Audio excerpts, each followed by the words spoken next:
आईची महिमा तरी करून जाय सगळ तर चरण बंधा मला ज्ञान देव बदलाय लिंग तो चरण बंधा मला ज्ञान देव बदलाय हे भाया जंग गोती बंधा माझ्या भितरिया सारी समाय श्री देव ठाकर देवाजी सम्राटाई खेरमाय श्री देव ठाकर देवाजी सम्राटाई खेरमाय छप्पन गौरी देवता सुब्रमा बत्तीस गौरी देवी आय बारह ग्रह के मंत्र स्मर के चलय थर के पा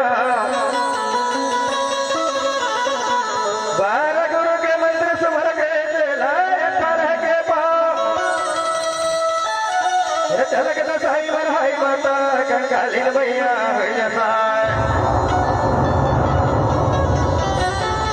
क्या बर पाठ बघायचं समरयास माली बहरी बटोर नमाय क्या बर पाठ बघायचं समरयास माली बहरी बटोर नमाय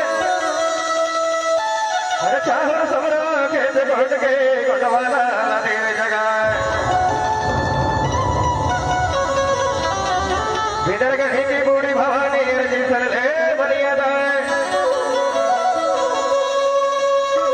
विदर्ग की बूढ़ी भवानी रजी सरले बनिया दाय हर घर जोड़न के रहा वेदनी मैया या करके लाई हुई जैसा है हर कलवा के रसे गल गल करती माता या करके देवी हुई जैसा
यहाँ पर सेवा सुवर्णी में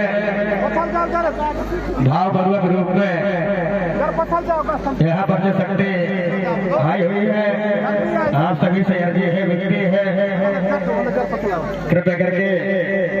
अपने अपने गढ़ा गढ़ी अपने अपने खानों में जाकर के